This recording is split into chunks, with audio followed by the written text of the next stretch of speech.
Nah, ini yang mungkin sering ditanyakan oleh teman-teman, tapi mungkin nanti ketika ada pertanyaan serupa, tapi tak sama seperti ini, nggak apa-apa, silahkan ditanyakan aja. Sering sekali ditanyakan kepada saya gitu ya, tips untuk menjadi public speakers itu seperti apa. Mau tidak mau, memang teman-teman harus mempersiapkan diri dengan matang. Baik secara konten maupun secara psikologis. Oke? Secara psikologis ini penting sekali, yaitu apa? Teman-teman harus percaya diri, harus berdoa, itu secara psikologis. Kemudian ketahuilah dengan baik siapakah calon halayak Anda. Jadi teman-teman tahu karakter yang teman-teman ajak bicara itu seperti apa. Kalaupun nggak tahu identitasnya, seperti saya nggak tahu ya teman-teman ini siapa aja, paling nggak saya tahu profesi teman-teman apa. Tadi saya sempat tanya, profesinya apa ya?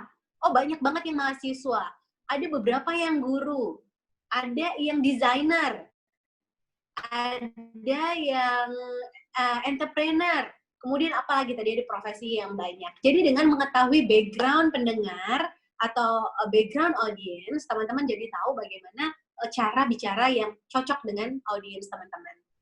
Kemudian berpikirlah bahwa teman-teman menguasai semua pesan yang akan disampaikan. Seperti saya ya, misalnya saat ini saya tahu bahwa manusia itu kalau belajar nggak pernah ada cukupnya gitu. Saya pun masih belajar. Tapi ketika saya menyampaikan pesan ini untuk teman-teman, saya berusaha untuk menguasai apa yang saya sampaikan kepada teman-teman. Jadi paling nggak saya udah belajar dulu, saya inget terus gitu ya apa yang mau saya sampaikan. Saya latih terus supaya nanti ketika saya ngomong sama teman-teman, ini saya sudah betul-betul tampak meyakinkan untuk sharing public speaking. Next, lanjut lagi. Optimis bahwa ketika Anda diminta untuk bicara, jadi teman-teman yakin bahwa teman-teman akan menguasai masalah yang dimaksud, menguasai semuanya, menguasai product knowledge-nya, menguasai pertanyaan dari audiens gitu. Itu butuh keyakinan, butuh rasa percaya diri. Tadi makanya secara psikologis mental teman-teman harus memang sudah cukup terlatih juga. Jangan segan untuk bertemu pandang dengan halayak secara gentle. Nah, ini yang tidak bisa kita lakukan gitu karena kita bertemu secara virtual. Tapi ketika teman-teman ketemu langsung dengan audiens ya, usahakan untuk selalu tetap menjaga kontak mata dengan audiens. Itu penting supaya apa? Supaya teman-teman didengarkan gitu. Jadi sering sekali terjadi masalah ketika kita ngomong, kita nggak didengerin. Entah mereka asik ngobrol sendiri, entah mereka distract sama handphone gitu ya. Tapi ketika teman-teman ngomong nih, saya paling senang, saya sebetulnya lebih senang ketika sharing begini ini ketemu langsung. Kenapa? Karena ketika saya ketemu langsung itu saya biasanya berdiri, jalan gitu ya.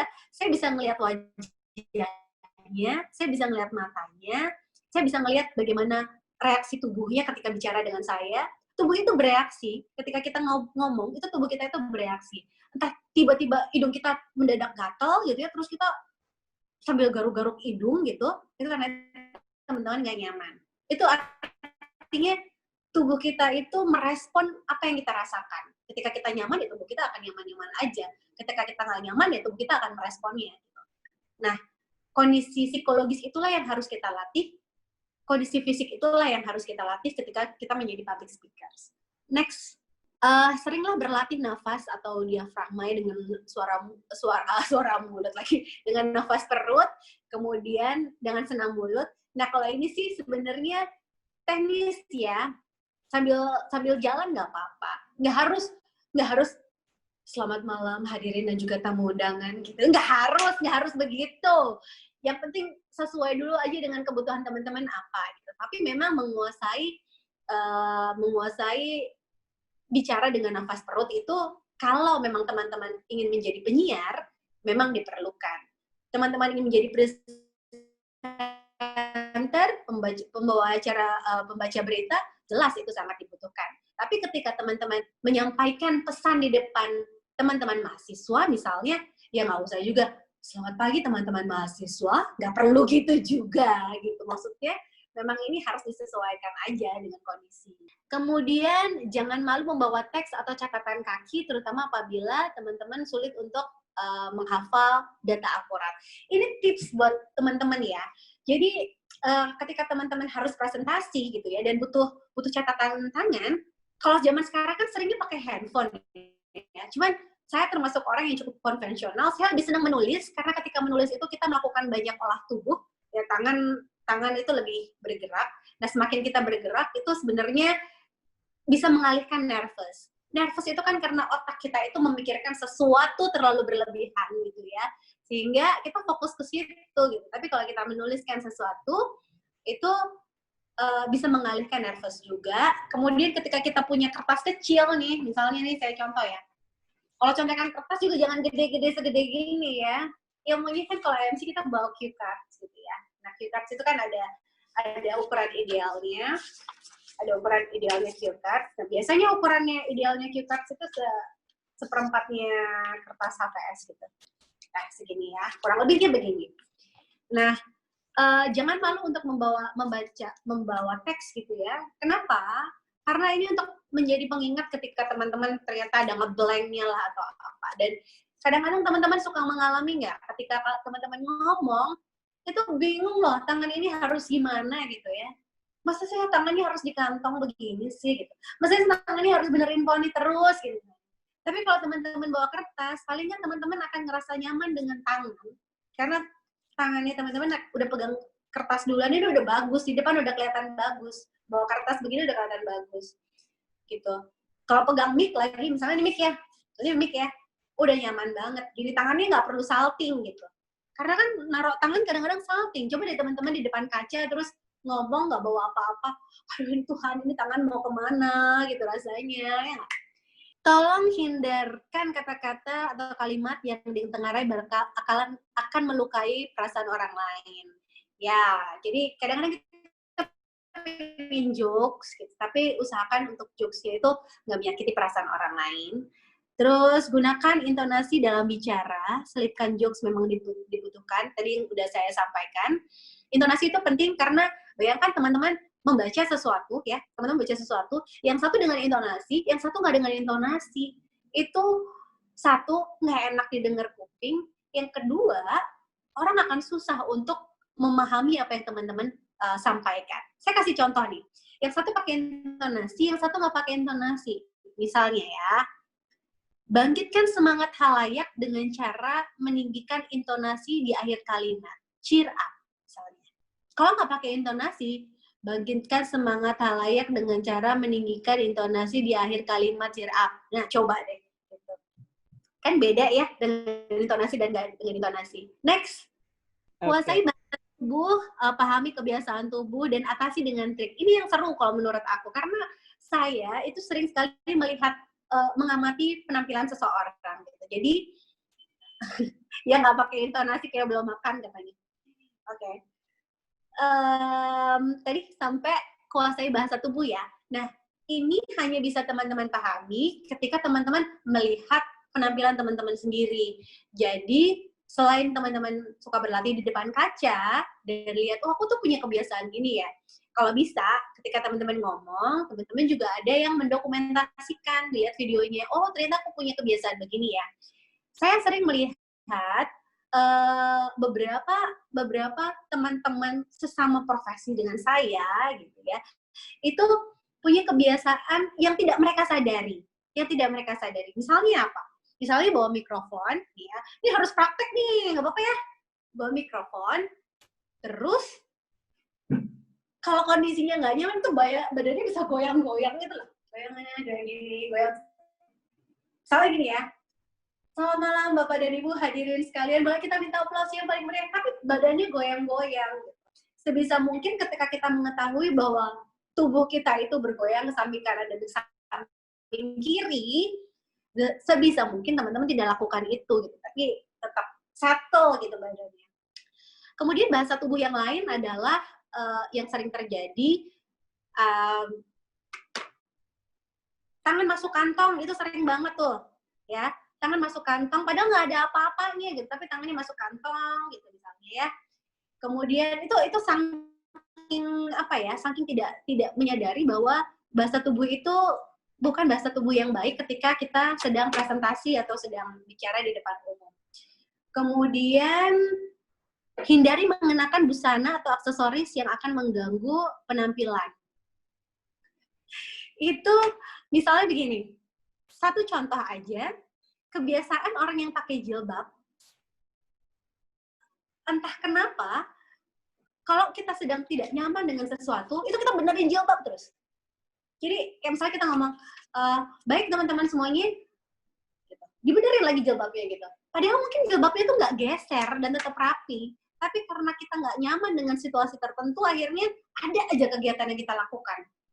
Ya, jadi misalnya jilbab itu kita tarik-tarik terus gitu, terus kita benerin. Kalau saya tuh paling seneng benerin poni gitu. Jadi walaupun poninya nggak geser tuh saya benerin terus sampai ke pinggir, poninya udah hilang saya benerin terus gitu. Apalagi ya contohnya, mungkin teman-teman juga bisa kasih contoh yang lain ya. Bahasa tubuh itu adalah respon ketika ini ya, ketika kita nggak nyaman sama sesuatu. Atau misalnya gini, kalau kita posisinya duduk, sering nggak kakinya kayak ngejahit gitu, kayak gerak-gerak terus. Atau kalau misalnya ada yang punya, ini nih, ada bolpen cetek-cetek nih ya, kita mau ngomongin sesuatu nih, tapi tangan kita begini-begini, cetek-cetek, itu juga cukup mengganggu sebetulnya.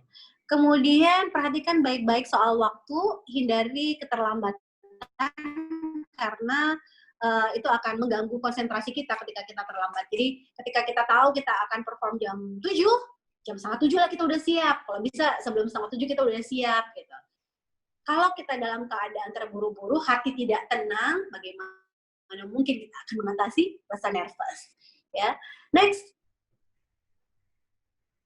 Siapa yang percaya bahwa public speaking itu adalah tentang bakat? Siapa yang percaya? Kalau teman-teman percaya bahwa itu adalah bakat, karena tadi dibilang, ini kan seni bicara ya, gitu. Ya, mungkin betul seperti itu. Tapi pernah nggak lihat penyanyi yang emang dari kecil suaranya bagus, sama anak yang nggak dari kecil nyanyi tapi kursus latihan, terus dua-duanya sama bagus gitu. Bahkan mungkin yang kursus bisa lebih bagus daripada anak yang nggak kursus padahal lebih dulu jadi penyanyi. Artinya apa?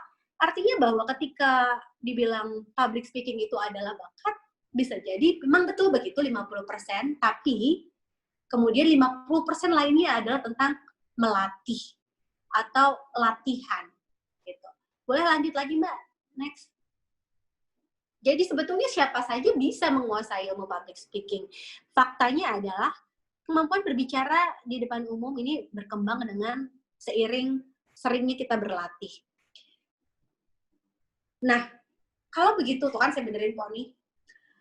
Kalau begitu, sebenarnya apa sih yang menghalangi kita untuk berlatih atau praktek? Biasanya adalah gugup, takut, nggak pede gitu ya.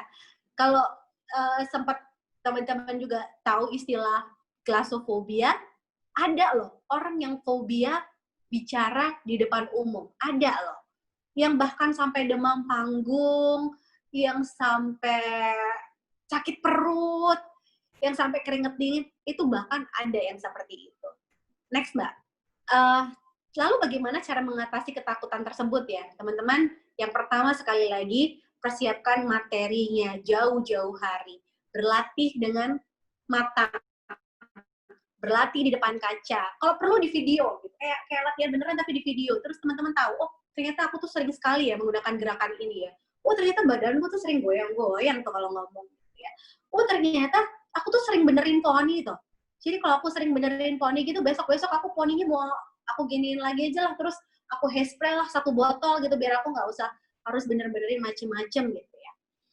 Itu adalah proses latihan yang akan teman-teman ketahui seiring dengan berjalannya waktu. Semakin sering teman-teman berlatih, semakin sering juga teman-teman mengetahui kebiasaan-kebiasaan itu. Tapi kalau soal materi, itu menurut saya itu adalah hal yang mutlak. Kayak saya mau nge-MC, nggak tahu product knowledge, kita mau nge-MC, kita nggak tahu rundown gitu ya, ya pasti nervous. Saya juga kalau misalnya nge-MC gitu ya, nggak tahu rundown, nggak tahu apa-apa, juga pasti saya ngejer-ngejer gitu, karena persiapan semakin matang akan menentukan penampilan kita yang baik.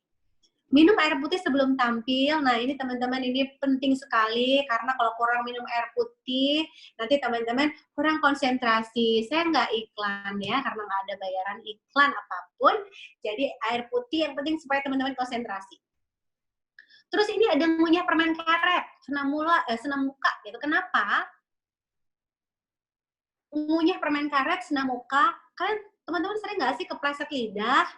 Maunya ngomong apa, yang keluar apa, gitu. Mau bilang benar sama betul, yang keluar benul, gitu. Mau bilang ini sama itu, yang keluar uti, gitu, misalnya. Jadi, apa ya, kepleset lidah itu tadi, ya, slip tongue ya, itu tuh harus kita atasi dengan senam muka, salah satunya, mengunyah permen karet, ya. Tapi kalau sebelumnya kita udah pemanasan, kita udah ngobrol dulu, gitu ya, itu jauh lebih rileks ya lidahnya ya. Berdoa dan usahakan untuk rileks. Kalau saya nervous, mau nggak mau saya baca doa, semua doa saya baca. Terus saya biasanya ya kalau nge-MC, itu biasanya kalau lagi nervous banget, nget, saya kamar mandi gitu, saya di kamar mandi saya latihan gitu, opening itu buat saya penting sekali. Terus saya doa, habis itu saya dandan. Karena gimana pun, saya butuh pengalihan nervous itu tadi loh. Nervous itu kan terjadi ketika menurut saya, nervous itu terjadi ketika kita memikirkan sesuatu dengan terlalu ekstra. Gitu. Jadi fokus gitu di situ. Fokus, saking fokusnya, itu sampai nggak bisa mikirin yang lain. Nah, kita butuh pengalihan, entah itu dandan sendiri, kayak entah itu selfie, kayak kalau cowok lihat-lihat apa kayak gitu ya, main games dulu sebentar gitu biar relax, tapi berdoalah selalu. Kemudian harus tampil percaya diri.